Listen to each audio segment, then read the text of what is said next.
Shalom, welcome to my channel. I'm your host, Shemuel Yasharel, the channel that is dedicated to the so-called Black, so-called African Americans, the true Israelites of the Most High, bringing up problems and coming up with solutions to solve our community's problems. Without further ado, let's get started. So today, we are going to continue our series on the No Voting, No Vking series. And what we're going to talk about is something very, very, very important. Hold on for a second.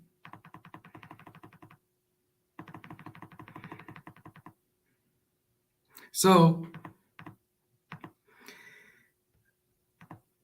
as I said earlier, we're going to continue our series on the No Voting, No Vking series, right?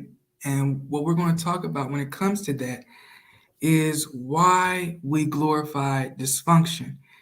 Why we glorify dysfunction. And so before we do that, of course, we have to make sure that we cross our T's and dot our I's with a copyright disclaimer, which allows me to use different sources for fair use for the purpose such as criticism, comment, news reporting, teaching, scholarship, education, and research. Fair use is a use permitted by copyright statute that might otherwise be infringing. Now that that's out of the way, let's get into the video. So what you see here is the comment section of the video No Voting, No Vking. And if you take time to look, you'll see that many people are not in uproar about this in the comment section, at least in the comment section. Of course, other people were not happy about this video, but what I found funny is that no one, and I mean no one, talked bad about this in the immediate aftermath that this video came out. All right, I've highlighted some quotes like, "This literally just made me excited to vote, period. Can't fall into the bed if he ain't standing at the polls." And then you got these laughing emojis and all that, right? And you got another one here. "That's one thing I always loved about Trina, how humble and real she is. She gonna always work hard for it no matter what." Work hard for what? Right? Oh, no matter how she's feeling, excuse me. "All about getting her bag and living her life. Every time she manifests something, always gets done in a positive way." If y'all were here last week, you will probably question what positive way was that. And then she says, "Trina Day every day." And then finally, going to be singing this all the way to the polls. Now, we know that election day was earlier this week on the 8th, I believe. So obviously, this video came out way before then, really a month. But again, as I said in the last video, I wanted to go really in depth into this because it gives us an understanding of how broken we are as a people. Because you can say that the people that came up with this video are disrespecting Black people, but we also have to look at ourselves and realize that there are some of us who support this. In particular, this person by the name of Rosetta Jenkins says this: "I love this. I'm 70. What's the controversy? Some people just dried out prunes. Whatever gets people out to vote is righteous. Too much in jeopardy. Congrats to Trina and Saucy Santana. Brilliant." So here we have a 70-year-old woman who's okay with the advertising of our women dressed in immodest apparel, basically objectifying themselves and also objectifying Black men, right, to get other people to vote. If it takes the degradation of our people to vote for somebody who doesn't care for us, she views that as righteous. And so that's why I came up with this show of why we glorify dysfunction. Now, to understand this whole episode, we need to go back to the basics. We need to understand the definition of dysfunction. And so what we see here is that the definition of dysfunction is the abnormality or impairment in the function of a specified bodily organ or system. In layman's terms, it's basically saying it's not working right. There's an abnormality. There's something wrong in the system to where the function of that system is not efficient. It's not working. So, for example, if you have a flat tire, your dysfunction of the car is that it has a flat tire. That's why it cannot drive, because the function of a car is to drive. But if your tire is flat, it can no longer function to drive because the tire is flat. That is a dysfunction. Now, when we look at why we glorify this dysfunction, because our community is dysfunctional, excuse me, and we can tell this by what is advertised to us and what we support from the media, right? From the movies we watch, from the music we listen to. It advertises dysfunction, and we support that dysfunction that's being advertised to us. So when we come with this, we have excuse me. So when it comes to dysfunction in our communities, one of the solutions is what I'm showing you right now, which is called the 10 life value system, right? 10 life values starts with spiritual, health, family, appearance, dwelling, mobility, education, profession, leisure, and wealth. Okay, and it has to be in this order. And as you can see right here, the first 5 are the internal, and the last 5 are the external values, indicating that the whatever internal struggles you're dealing with will manifest in the external struggles you're dealing with.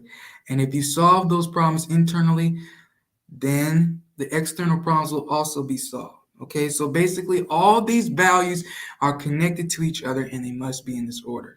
Now, I did not come up with this. Oh, excuse me, before I get there, the flip side of the 10 life value system is the lost value system. And that is basically where wealth is the first priority and spirituality is the last priority. So backwards, it'll be wealth, leisure, profession, education, mobility, dwelling, appearance, family, health, and spirituality. All right. Now, I did not come up with this. This comes from a channel by the name of Crimson Cure, who puts out some great content. I would suggest you go over to her channel. And she got it from a man named Dr. Spencer Holman, who has the website called the 10 Life Value System. All right. Now, I'm not getting paid. I'm not supported by them. This is just where I got the information from. That way, I won't be claiming that it's of my own. That way, you won't think that this is from me. All right. Now, let's get to the first value system. All right. First value system is spiritual. All right. Its definition of that would be relating to or affecting the human spirit or soul as opposed to material or physical things. Okay. I'm going to say that again. Relating to or affecting the human spirit or soul as opposed to material or physical things. So basically, your internal value, right? Who you are as a person trumps what you want as a person. All right. You must get your spiritual life together before anything else. Spirituality is the top priority. Okay. And this is not to be confused with religion. That's why I have this in red, right? It's not to be confused with religion. Religion and spirituality are two different things, okay? Religion is the belief in and worship of a supreme controlling power, especially a personal God, or in some cases, gods, all right? Now, spirituality just deals with the human spirit or your relationship with God. All right. Religion is just the belief and the traditions surrounding the belief that leads you to worship that God or in some cases other gods. Okay. Now, when it comes to spirituality, right, your personal relationship with the Creator is the most important value, because if God is not at the center of your life, isn't the first priority, everything is out of whack. And really, when it comes to spirituality, when it comes to your relationship with God, it allows you to find yourself, right? It allows you to obtain a knowledge of self.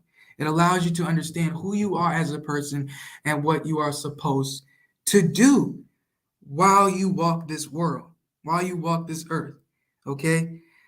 That's the goal. That is the value of spirituality.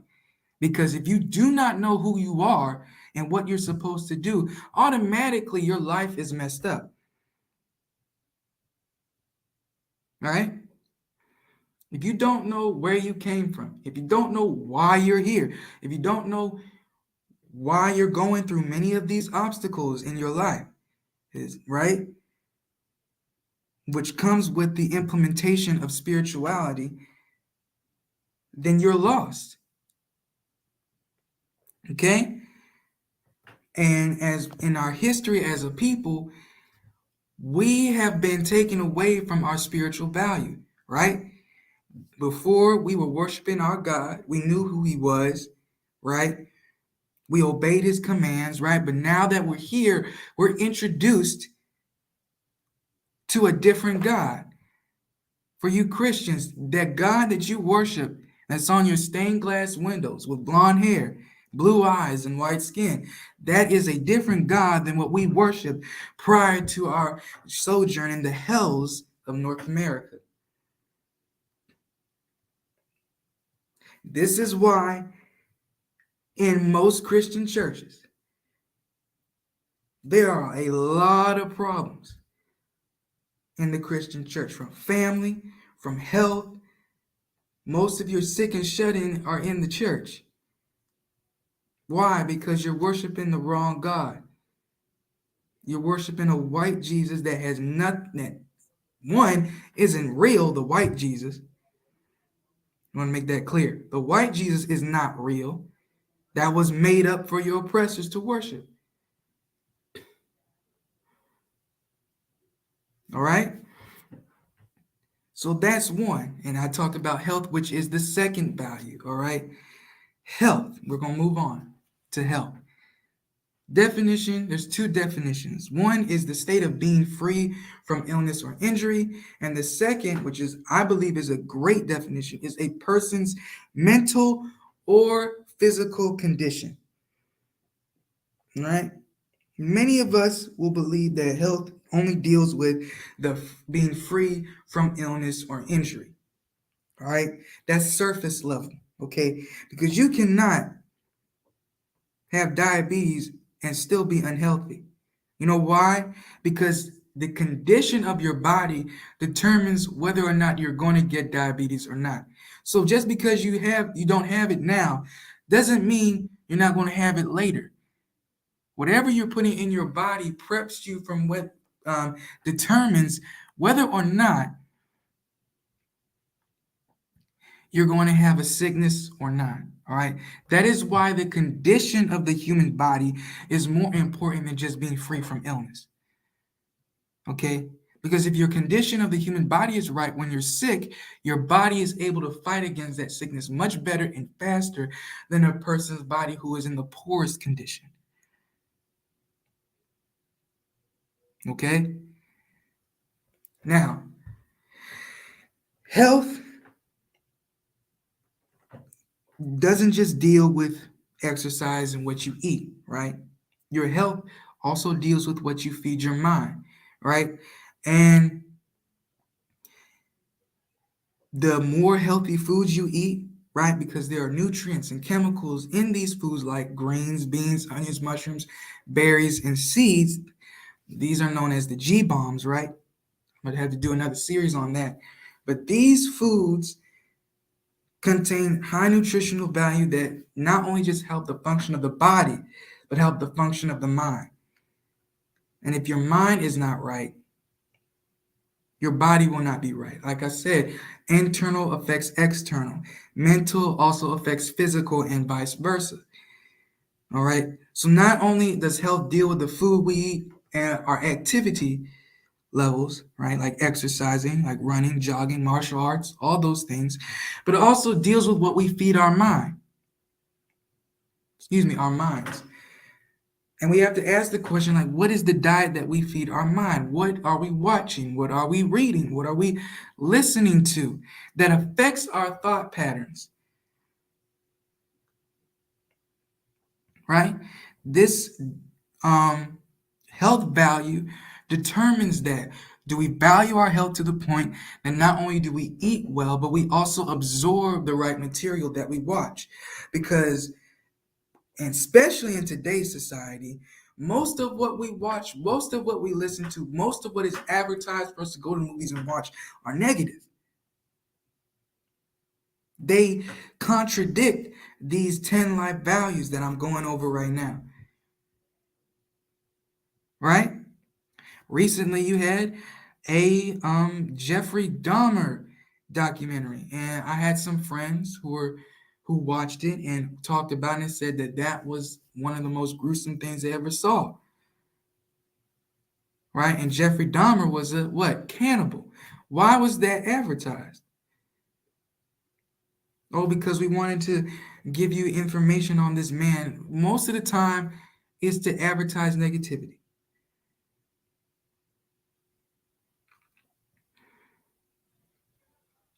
All right? The music that we listen to, especially rap music, today's rap music. Today's rap music is fully negative, right? Well, I'm going to kill this ninja. I'm going to kill that ninja. I'm going to sell drugs. I'm going to do this and that. I'm going to steal your girl. All these things that advertise violence and hatred towards one another. We are listening to that every single day. We're bopping our heads to that. Why? Because the music's dope. But subconsciously in our minds, we're feeding hatred and murder to our brains. And that is not healthy for our brains. If we keep feeding an unhealthy diet to our brains, our minds are going to think unhealthy. Therefore, our actions will be unhealthy. All right, so that's health. That's health value. The next value is family. Now I know it's a little small on the PowerPoint, so I'm just going to explain the best I can. So family, right, is the basic unit in society traditionally consisting of two parents rearing their children. So that's like the official definition. Now, when it comes to families, there are two types of families. All right, there's the immediate/nuclear family, and then there's one that I term the communal family. Okay, so now the immediate/nuclear family deals with the father/husband, the mother/wife, and the children. All right, those are important. All right, in fact, that's the foundation of a nation. Right, family is the foundation of a nation. Family is the foundation of a community. Community is the foundation of a nation, and a nation is the foundation of an empire. All right, but it all starts with a functional family. Okay, but that's your nuclear family. Now, let's get to the communal family. All right, the communal family deals with the in-laws, like the uncles, the aunts, the brothers, the grandparents, etc.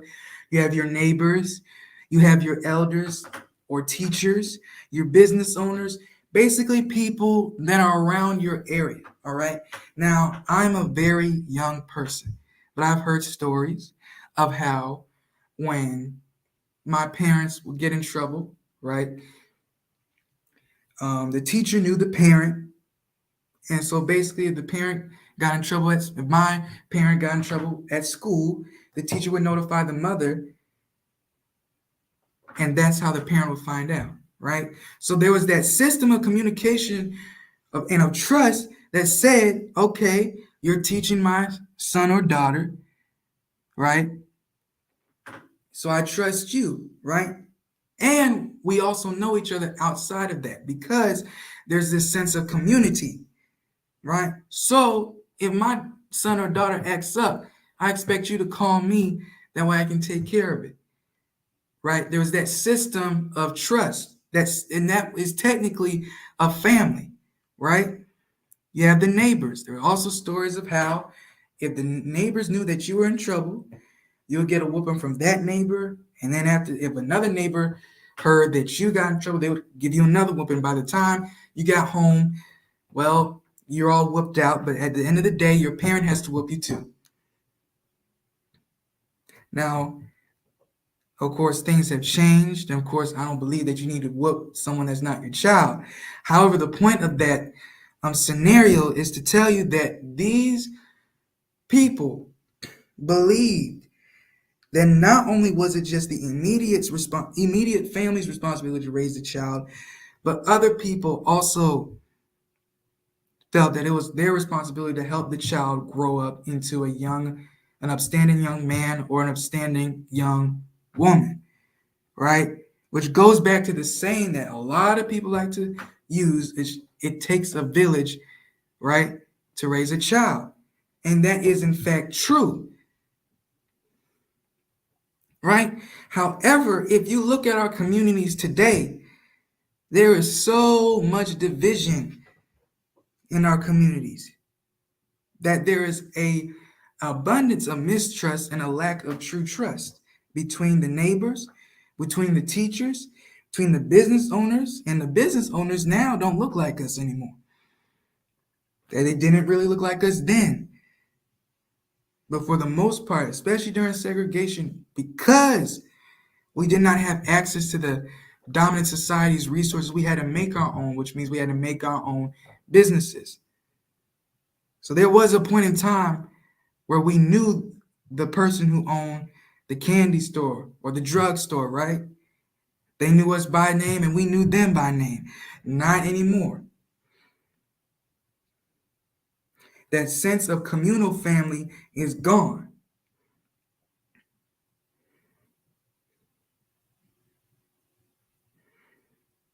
I want you to think on that for a second, because the communal family is just as important as the immediate family.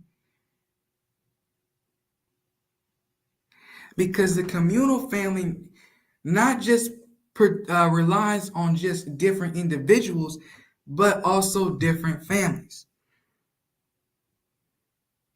So a good community has functional families. They may have their flaws, yet they work through them, which means that they're still functional. So basically, if you have a community that has families, that means that that community pushes family values. So now you have families looking out for one another. You have people looking out for one another. Why? So that their community can remain functional. If you look at the Jews, that's what they do. If you look at the Asian community, particularly Chinatown, that's what they do. They look after each other. If you remember back in 2021, when they were advertising the Asian hate crime crisis, like the Asian Lives Matter, many of these people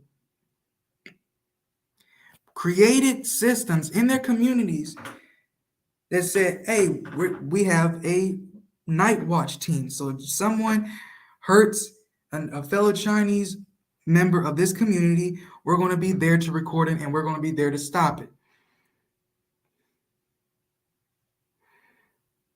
All right. People were talking about these watch parties are created to protect our elders, to protect our children, to protect why? Because they function as a community. Now, if someone were to go in our community and do the same thing, which they usually do, right? If some random person or a police officer were to harm a member of our communities, would there be the same effect? In most cases, no. Why? Because we lost that sense of this value called family. Family isn't just in your house. Family is those that make up the neighborhood that protects and sustains the house that you live in. That's true family. The problem is we are too individualistic. Yes, individualism has its place, but we live in a society that puts individualism over community to the point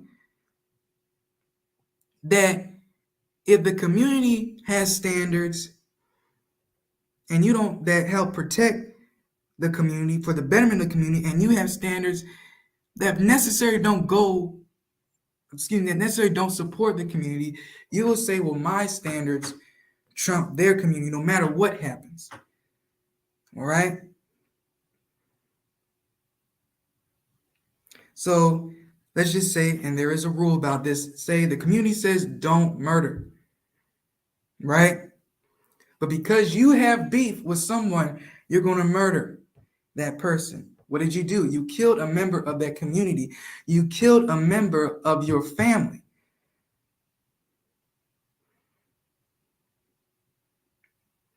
And now your family or your community has to deal with the problem of you disobeying those rules. And if there is no disciplinary action to stop that behavior, it will keep going and going and going until the community is destroyed.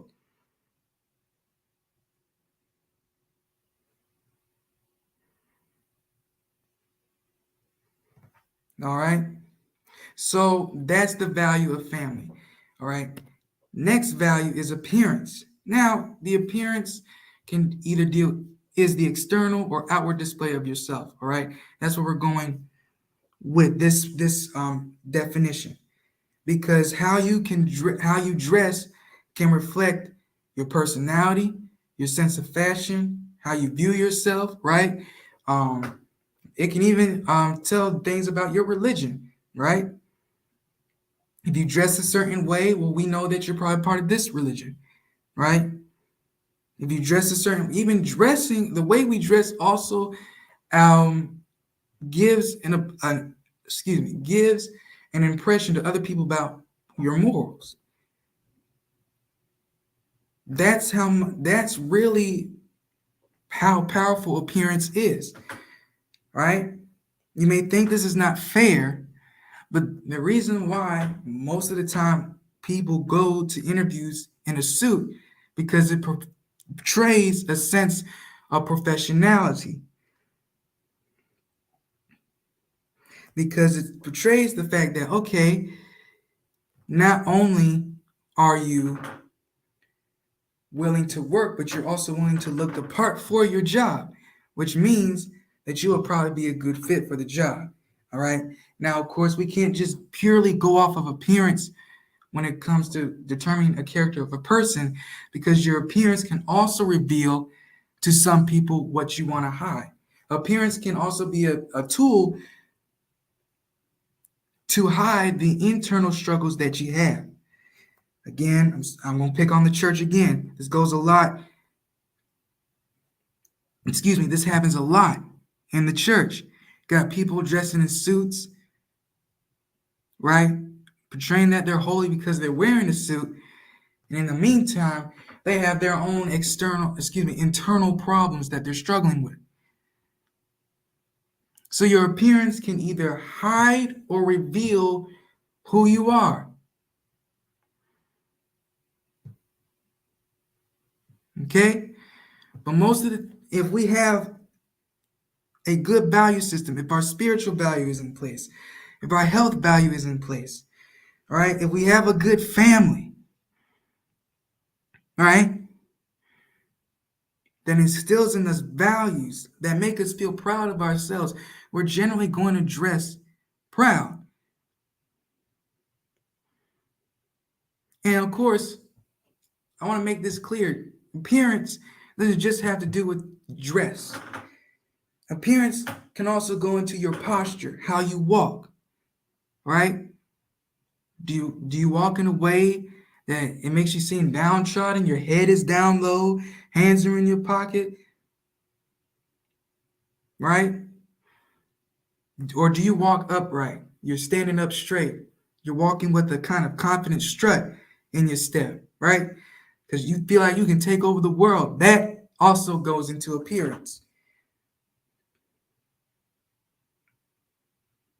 So you could be wearing a t-shirt and a shorts and still be walking with a purpose because you know, again, connected to the spiritual value, that you're here for a purpose and you know what that purpose is.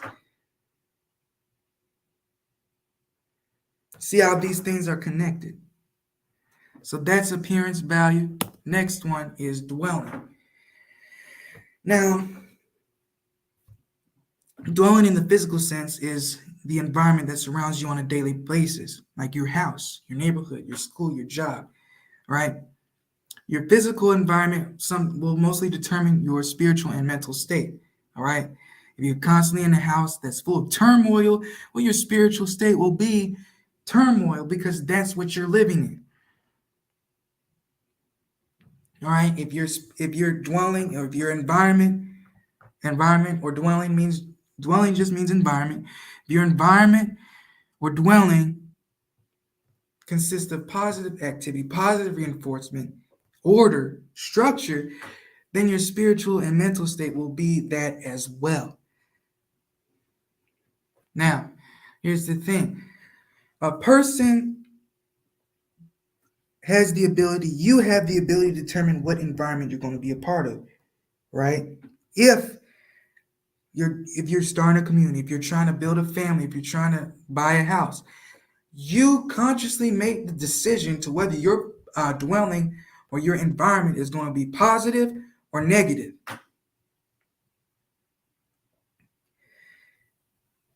And if your 10 life values are intact, right, you're more than likely going to produce a positive environment. If your 10 life values are out of whack, then you're going to produce a negative environment. Okay? But it all depends on you and what you're putting in your mind, what you value first, right? That determines the environment. Negative people produce a negative environment. Positive people produce a positive environment. All right? Oh, real quick.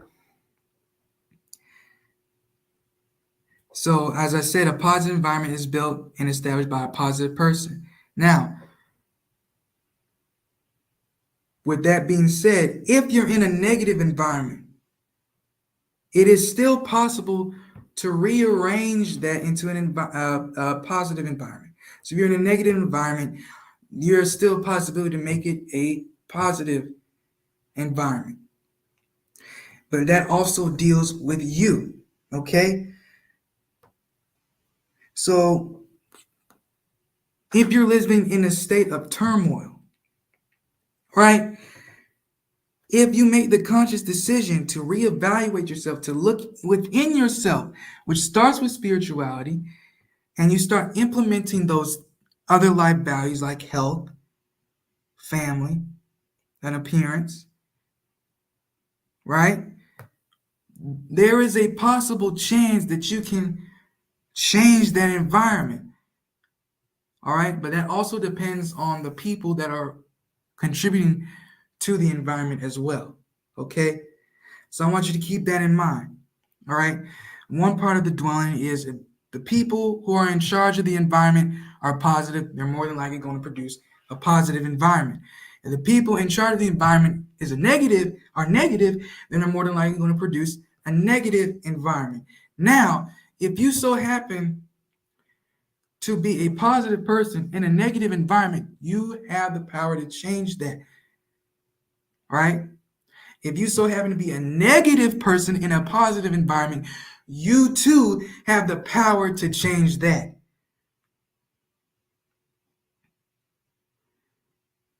Okay?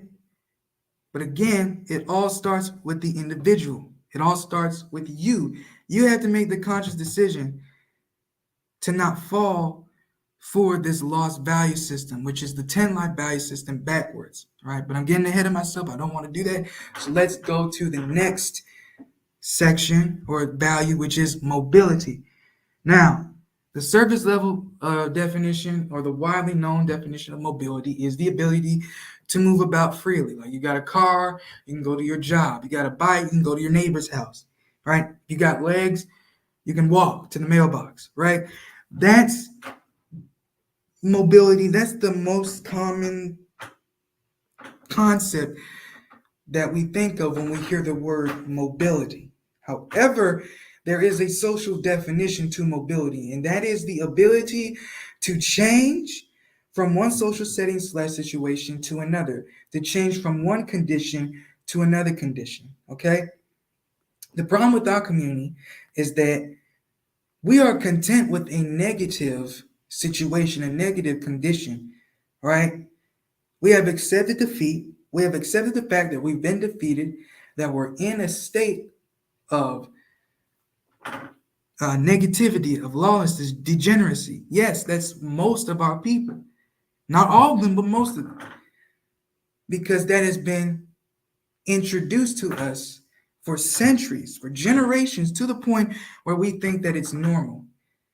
Okay? This is why we glorify the dysfunction in our communities, because we've been taught this is normal. This is all we can do. So we don't think that we can move out of the situation that we're in. We don't have that sense of upward or positive mobility to where we say, hey, life is better than this. Life is better than, excuse me, life is better than our money being taken from other business owners that do not look like us. Life is better than having policemen kill our own brothers and sisters while we're not doing anything about it. Life is better than broken homes, broken families, and drugs running through our communities. Life is better than this. We don't have that mentality because we've been taught that that's the mentality that we're supposed to have. That's what's been advertised to us. That's what we listen to. That's what we watch. That's what we read. That's what we're taught by our own parents and teachers. And so we think that there is no use in having mobility. There's no use in having this social mobility. And because we have that mindset, when one of us starts to say, hey, I can do better than this, and we start to climb out of that mindset, all of a sudden, we have this mentality probably known as the crabs in the barrel mentality, where we try to climb up, a person tries to climb up, someone has to pull them back down. Because ain't no way that you're going to be successful without me being successful. Or some people pull each other down because they think, I understand that you're trying to be great, but that's not possible. Because I've tried it, it doesn't work. I remember I saw this video of a man who was describing an experiment that they did with monkeys. And so the monkey was going to climb up a stool, and every time a monkey tried to climb up the stool, a man would spray them with a water hose or a fire hydrant, right? And over time, they would do that with other monkeys as well, right? Now, they put in a new monkey that had not been sprayed before, right, with the hose or fire hydrant. And so the monkey would try to get on the stool, and before the monkey could even get to the stool, the monkey was beat up by the rest of the monkeys.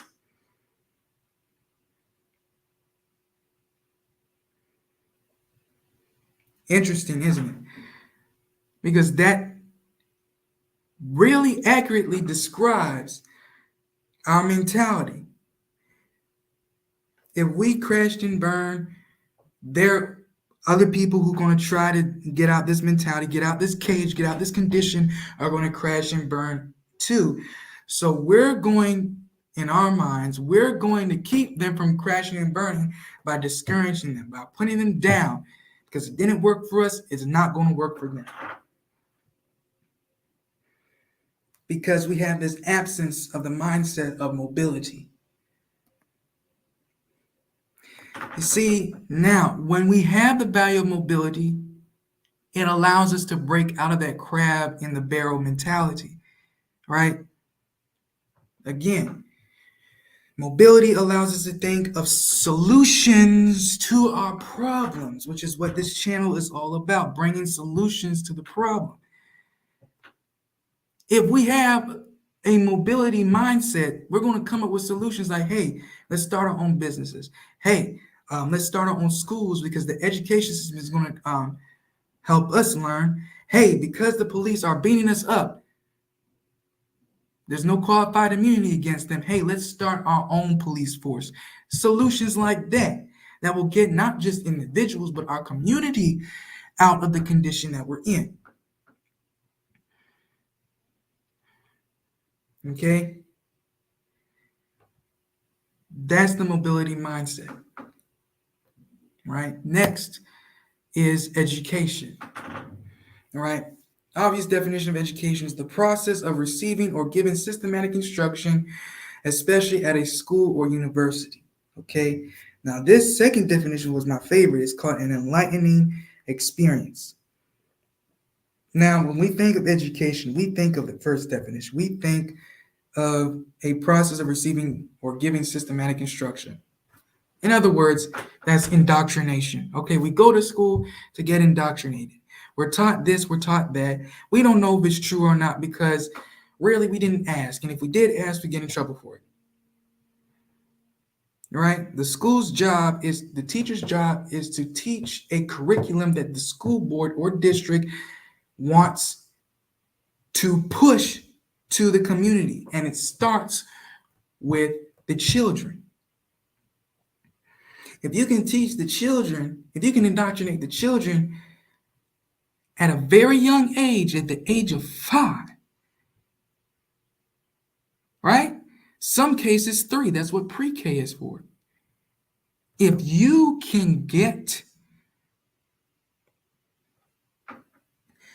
these children to believe what we push to them from a young age, by the time they get older, they will accept it to be true, whether it's true or not, and they will live it out for the rest of their lives.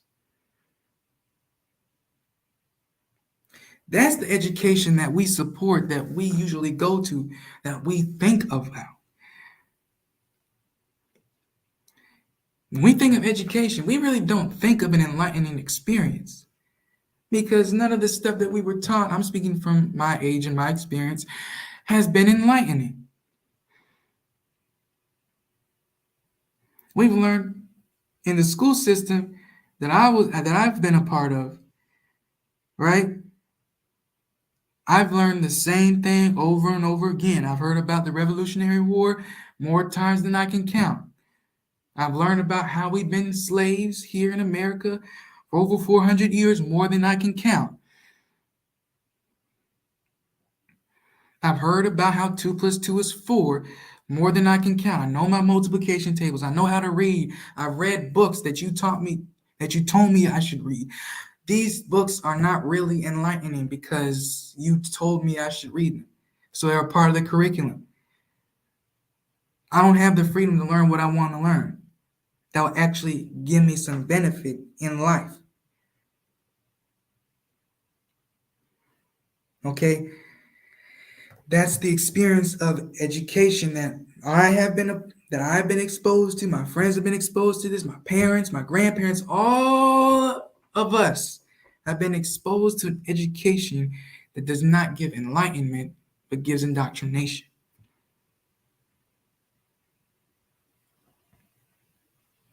And the education that we have now gears our children to be a part of a system of failure and submission, right? True education is supposed to teach real values and skills, right? It's supposed to teach not just about the maths and the sciences and histories.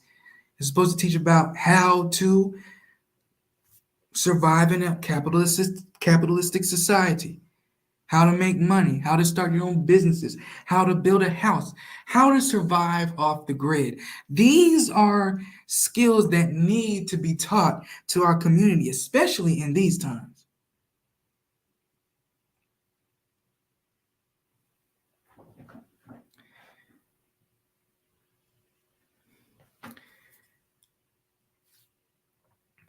So,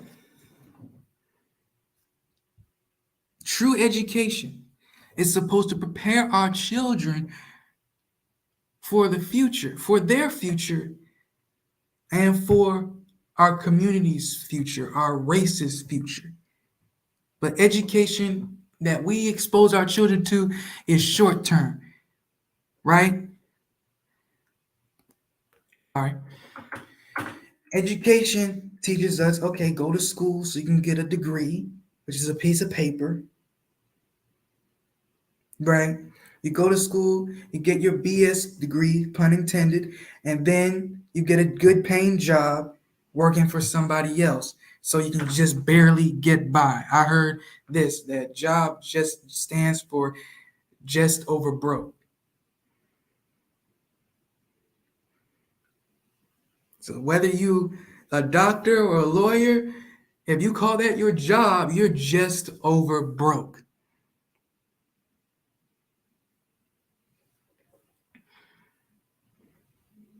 Because you went to school, you got a piece of paper that said you're qualified to work for somebody else.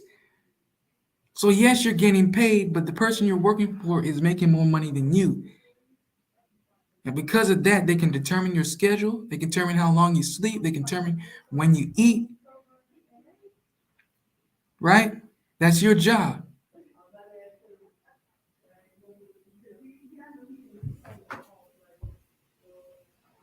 Okay? So that's the education we're a part of. The education that we're supposed to teach our children is to teach them real values.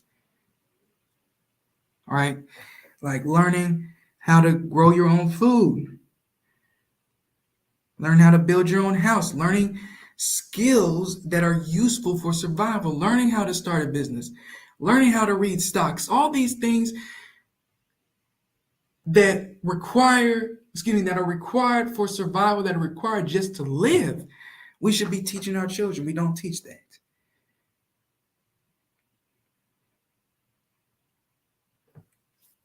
And that's what we should start doing. This is the value of education, true education. Next value is your profession. A profession deals with the job or occupation one has, right? But also, a profession usually is obtained for the purpose of one's survival, which really involves getting paid. Kind of connect. Again, you see how this connects with education. Each value connects with each other. All right. As I said, when it comes to education, most of the professions that we aim for deal with us working for someone else instead of working for the benefit of ourselves and our communities and the generations that will come after us. All right. And because we geared ourselves to think like that, because we geared ourselves to say the only thing we can do is get a job, which again deals with mobility, we have prepared ourselves and our children to say, well, a good life means go to school, get a degree, and get a job that barely makes wealth.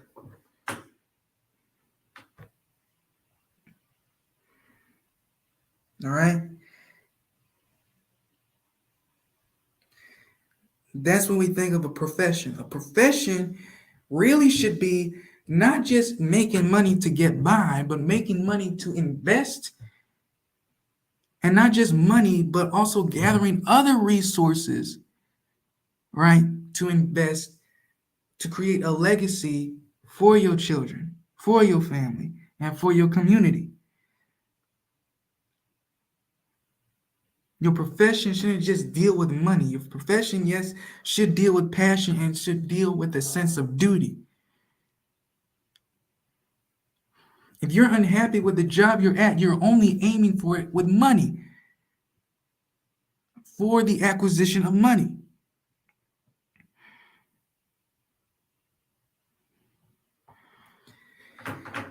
Just because you have money doesn't mean you're rich. You can have money and be broke at the same time. And if you go for a job just to get money, 9 times out of 10, you're going to be broke unless you have a different mindset and start to invest the money that you make in order to start that wealth.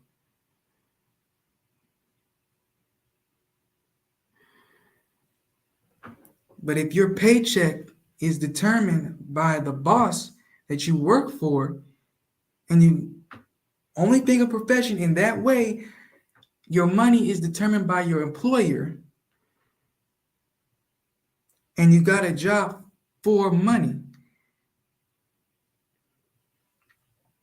Therefore, you're probably not going to make that much to do the things that you want to do.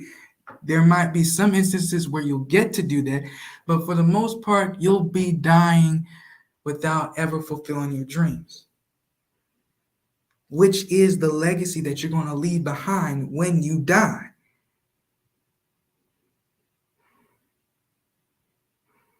So, again, a true profession is something that you do not only to collect money, but collect resources like land, like a house, to support your family and to leave a legacy for your family and your community.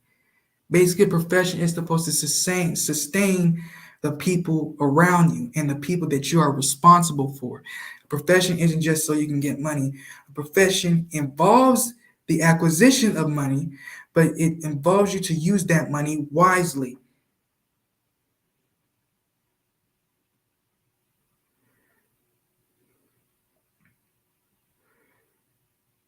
Okay? So again, profession should be another form of creating another legacy for yourself, family, and community. The next value is leisure. Obviously, we know what leisure is. It's basically a time to relax, right? And really, and this is why it's part of the 10 life value system, leisure is good. Okay? Nothing's wrong with leisure, right? However, it's what you do with that leisure time that determines whether it's good or bad, right? If you use that leisure time for productive purposes like reading a book, discovering, learning, and continuing your hobbies, exercising, watching something educational like my channel, right? Shameless plug right there. But watching educational things like documentaries, right? If that's your leisure time, you're using your leisure time for good because not only are you relaxing your mind, but at the same time, you're still increasing the capacity and the strength of your mind. Why? Because in that relaxing time, you're still learning, you're still developing. That's what leisure time is meant for, right? For us Israelites, today is the Sabbath. Sabbath is a time of rest, right? The rest is supposed to prepare us if we do it properly, right? The rest is to prepare us and to recharge us for the upcoming weeks so we can better be equipped for the challenges that we will soon face. That is what the Sabbath is for. All right. That is what rest, that is what leisure is about. However, we have been taught that leisure deals with TV, right? Basically escaping from the challenges. So we may watch TV, but we're not going to watch anything educational. We're going to watch, I don't know, what's that show called? P Valley, right? We're going to watch Scan. We're going to watch all these things that invoke negativity in our minds, right? We're going to watch prawn, right? We're going to drink. We're going to smoke. and other destructive habits during our leisure time because we view leisure as an escape from our problems. We're going to overeat during our leisure time. We're going to eat unhealthy foods. Again, a connection to the health value in the 10 life value system. You see how all these connect.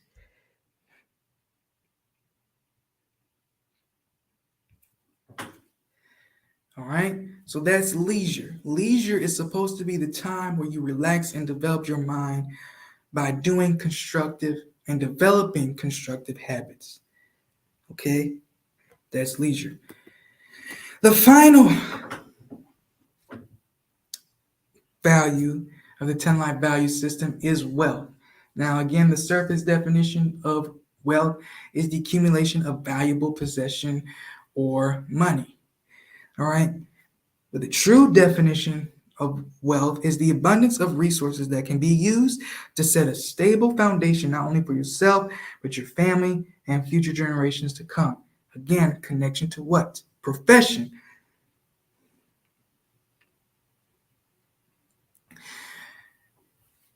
So that's the true definition, but that true definition has been tarnished with the surface definition, which is the accumulation of money. All right? When we only think of accumulating money, right, that influence a mindset, and notice all this all deals with the mind, okay? Because if you can get to the mind, you can get to the body, right? So it all deals with what? Your mind, what you think, right?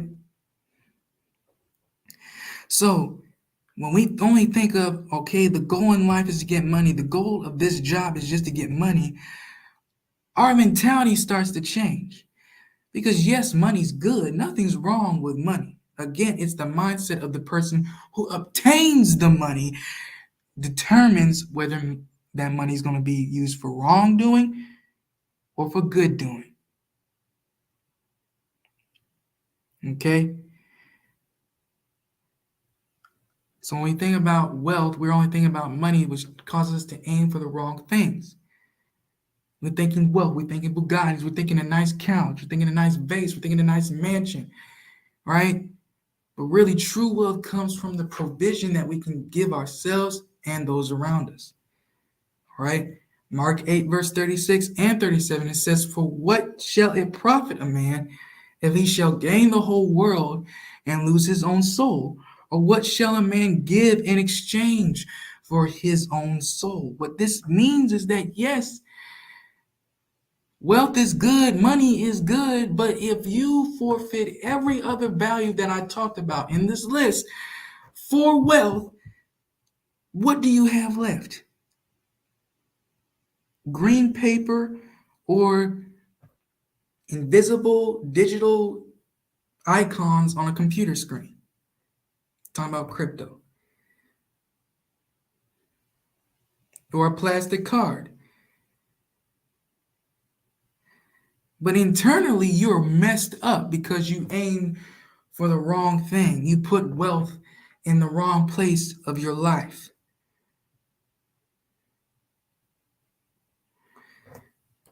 So these are the 10 life value systems, all right, that we should implement as a community. Now, I understand you're probably asking, okay, what does this have to do with why we glorify dysfunction? Well, you have to understand that because we don't have these values, most of us don't implement these values in our communities, right?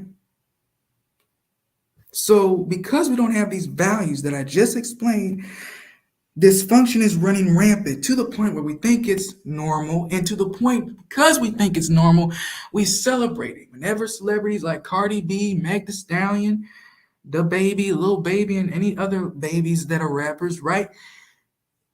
We celebrate them because, oh man, they're talking about our struggle, right? That's what we say.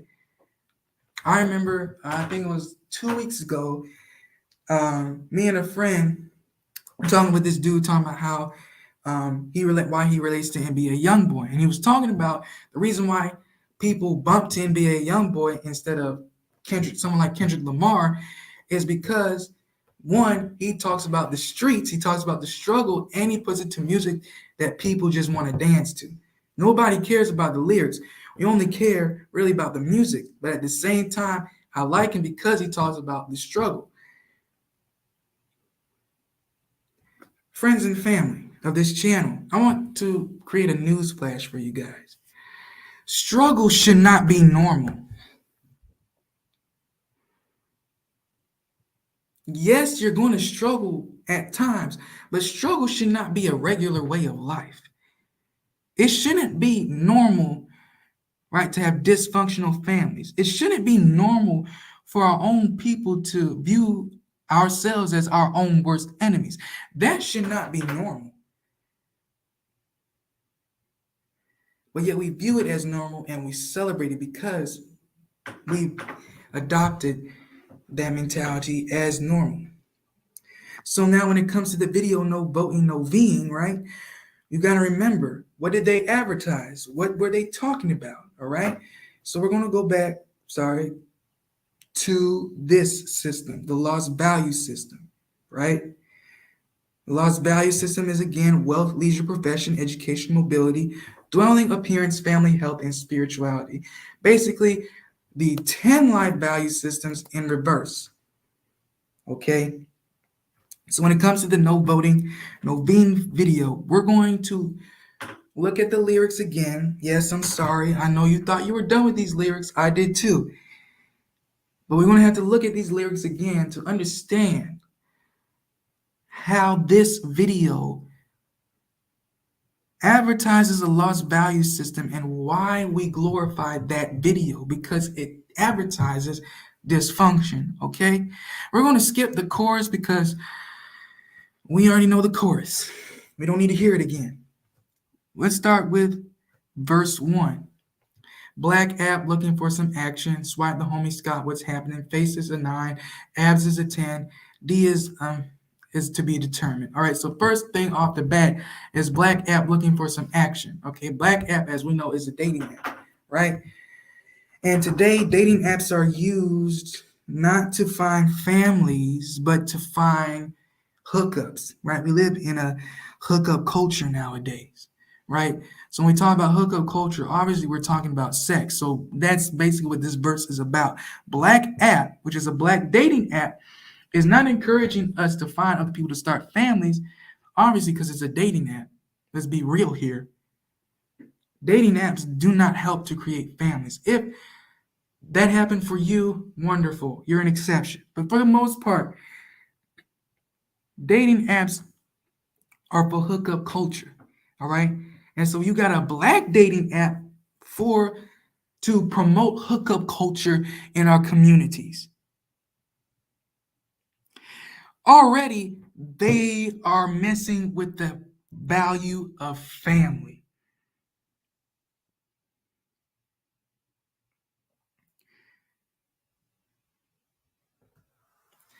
Let's continue. He got mad jokes. He don't seem broke. The only red flag, he said he don't vote. Okay? It said he don't seem broke. All right? So what this line implies that, all right, this man has to have money. All right? And like I said, money is good. Nothing's wrong with money. However, it's where you place money in your value system that creates the problem with money. If you're only looking for someone just on the basis of money, be prepared to be disappointed.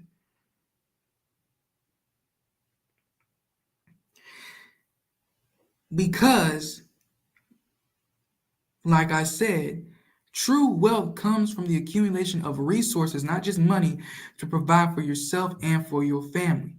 All right. And wealth doesn't just deal with material stuff, it deals with who you are inside, your spiritual value, your health, your mental state. Do you know who you are? People have a lot of money and still don't know why they're on this earth.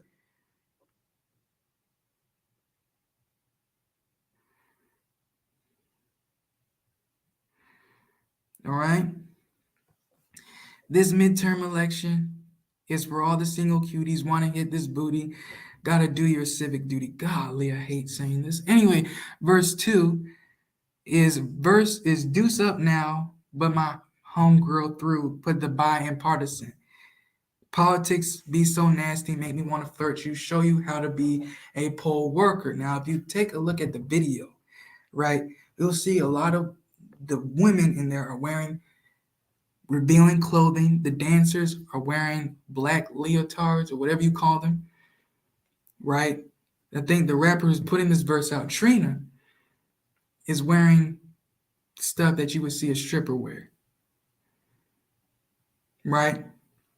Maybe not that provocative, but it's close enough. Okay? If you look at the video, what you'll begin to see is their appearance, right? And what these words are telling you is what? Hey, I don't value myself, right? So guess what? What I'm going to offer you is sex because that gives me value. Because one, I'm dressing like that's what I want. That's the appearance. Okay? I'm not going to go over the whole song because the whole song is just a repeat of the same bull that was in the beginning of the song, right? But I just want to give you a snippet of what this video pushes, all right?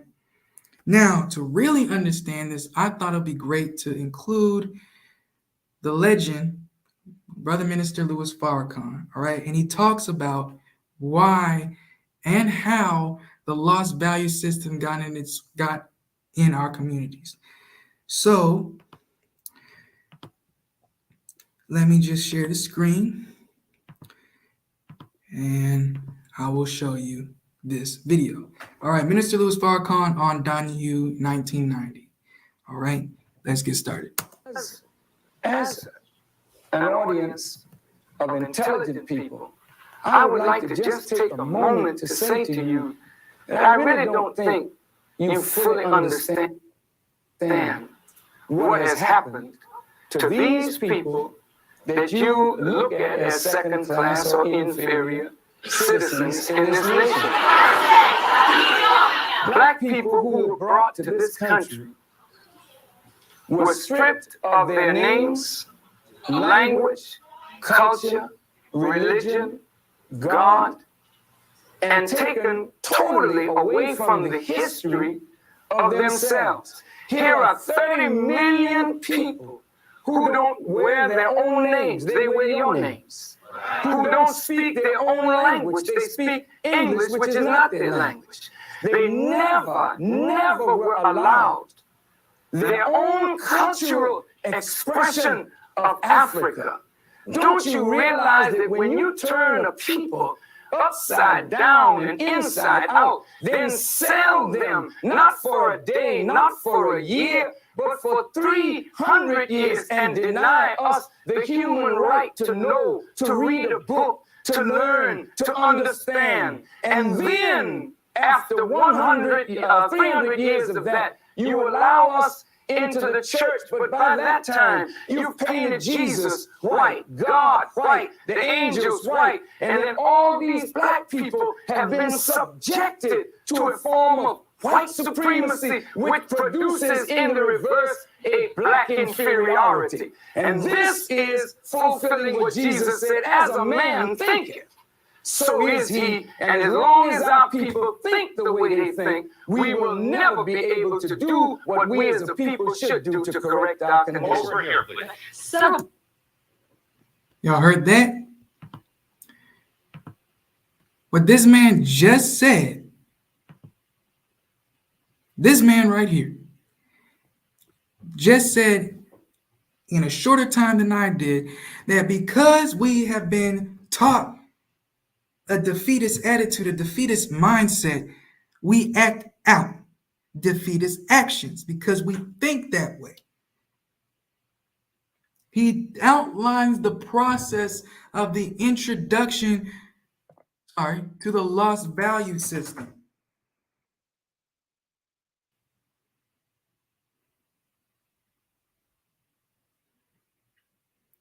And because of that intricate system that they introduced, right? We were stolen from our land, our religion, our culture, right? Our moral ways, our folk ways, our traditions, our laws. And as Khalid Muhammad said, even by the way we act, we even lost our minds. We end up celebrating a lost value system.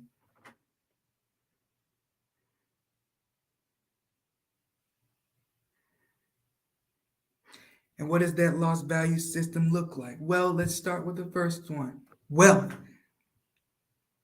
Because we value money more than anything else. Remember, on the lost value system, wealth is at the top.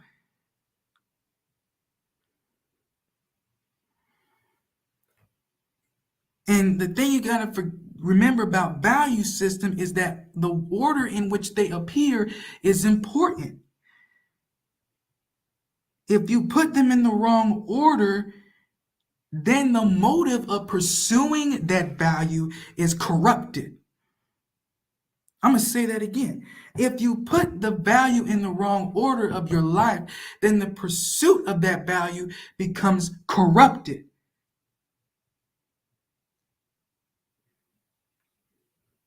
So when you talk about wealth, you gain wealth in unhealthy ways, right?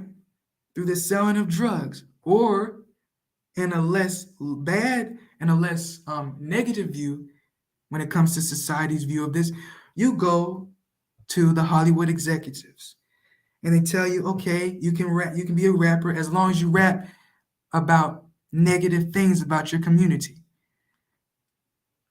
Or you can be on television, be an actor, and act out the negative qualities and stereotypes of our community. Because you value money more than yourself. You value money more than your family. You value money more than your community.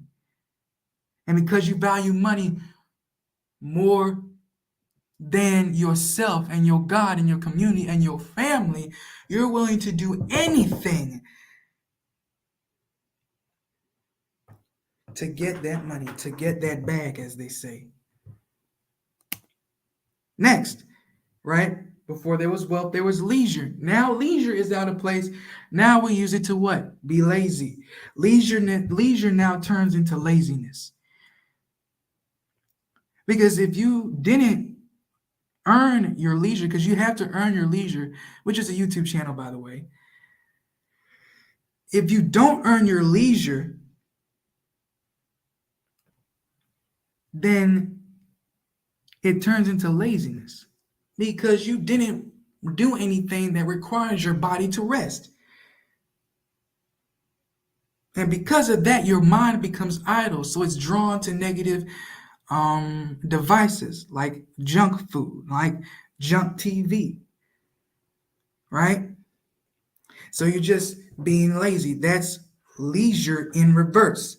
Next, profession. Okay? Again, because you entered a profession for the wrong reasons, your profession, it can be even a good profession.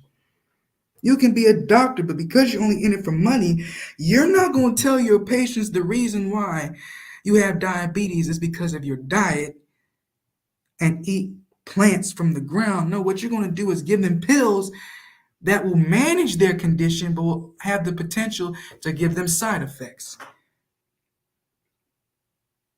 I have a slick back on here because, again, all right, if you look at the show Boondocks, Slickback was a pimp. In fact, his name is a pimp named Slickback. Now, again, if money is your only motivation, you're going to think of ways to get money without any incentive of moral duty. So as a pimp, you're going to pimp out women, right, to other people, have women sell their bodies so you can get money. All right, that's profession out of order. Next is education.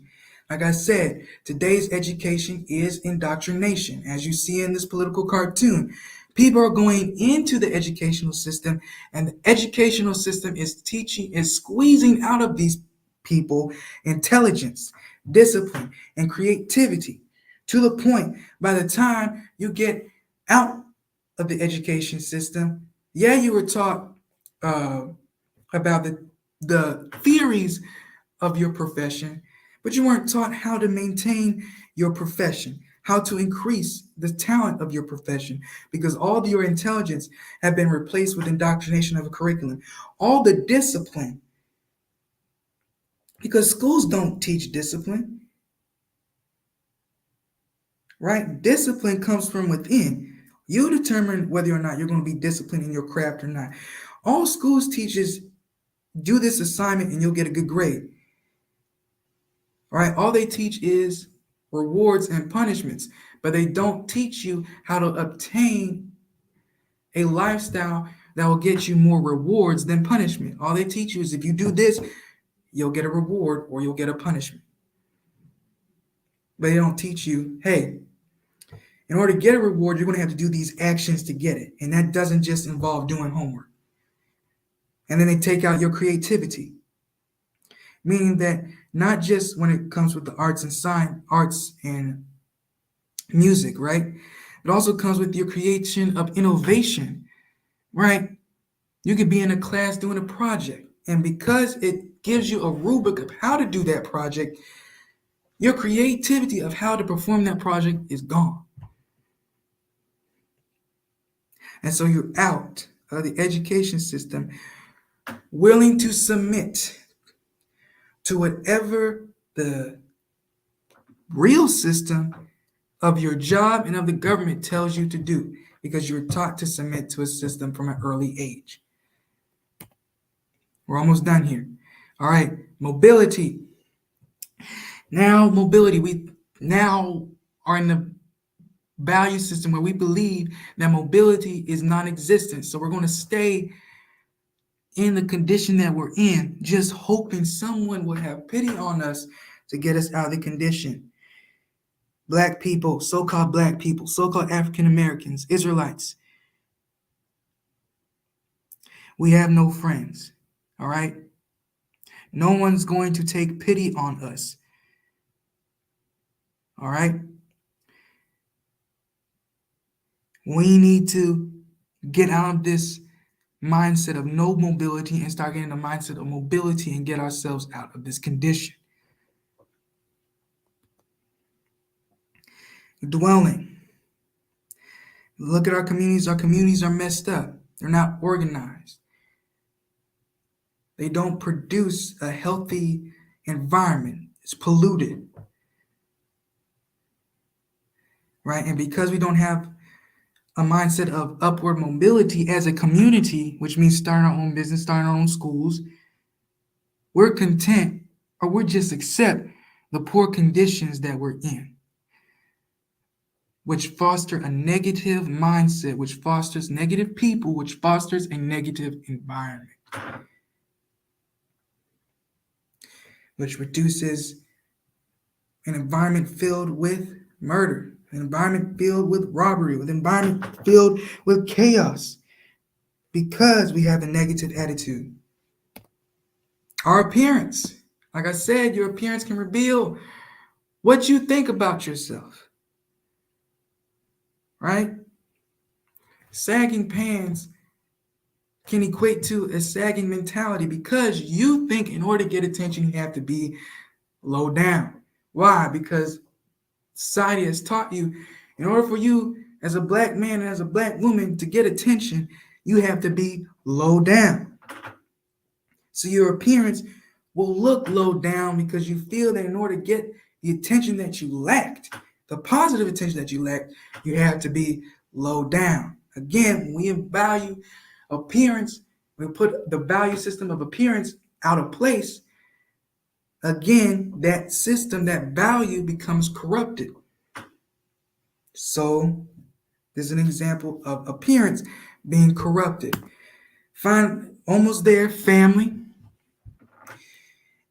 Right? If we put wealth, if we put appearance, if we put anything else above our families, guess what? The foundation that was originally sustaining the family starts to crumble.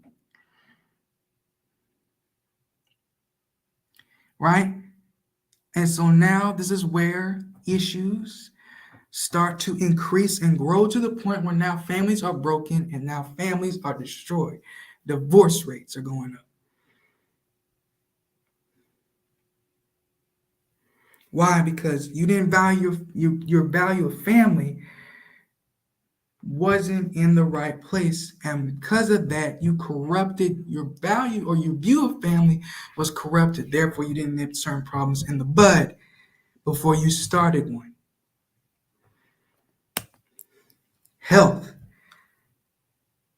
soul food, that's what you see on your screen right now. Soul food, we glorify this stuff knowing the fact that this contributes to unhealthy conditions. This contributes to our diabetes.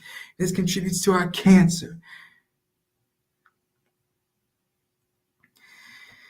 This contributes to our obesity. Yet we say, hey, you ain't black if you don't eat this. We're going to die happy. At least we're dying happy. Even though we're going to die, at least we're dying happy. Why? Because we believe that the culture of this food, soul food, is who we are, when in fact this diet of soul food, of fried chicken chitlins, right, pot liquor, came from slavery. And all these were just leftovers that the master discarded to us. And finally, spirituality. Yes, I went there with the white Jesus, and I'm going there again. This is the most important value in the value system, but because we are in a lost value system, it's backwards. So now we're worshiping and glorifying things that are for our detriment. Black people to this day, even black people my age, and I'm young, I'm in college right now, black people my age still gravitate to this white Jesus. And because of that, the things that they profess to believe in, they don't act out. Why? Because the religion that pushes this picture out, Christianity. All right? Not the religion that the real Jesus taught, not the religion that Yahusha taught, right? Yahusha didn't teach Christianity, but that's a whole nother video, right? Those of you who don't know, Yahusha is Jesus in the original ancient Hebrew language. All right. So Jesus did not teach Christianity, but this white Jesus did. And if you look at the Christian church, it's very chaotic. In general, the Christian church is very chaotic. Health problems are in the church. Family problems are in the church. All stemming from this, or a lack of a spiritual value system. You either are part of the wrong spiritual value system, or you lack one. A religion that pushes a white Jesus or a white God does not teach you who you are as a people.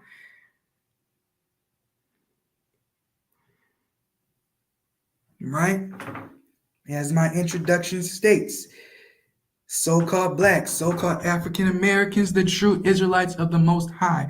If you think the Most High is white, how can you think you're a true Israelite?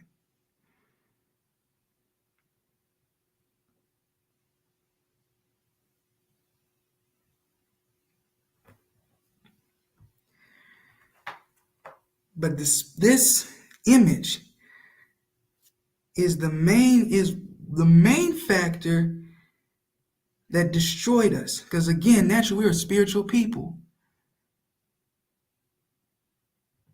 So the slave master knew, in order to get us in a defeatist mindset, aim at their spiritual value system.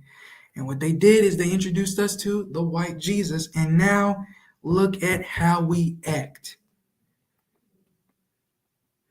So now when it comes to this video, no voting, no Vking, when it advertised all this dysfunction in order to get us to vote, and we're okay with this,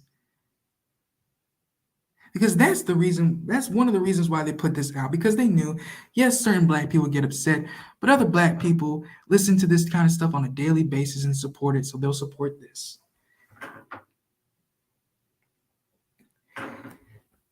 Listen,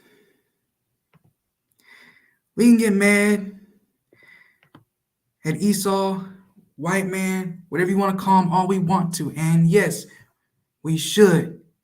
However, we must look within ourselves for the solutions to the problems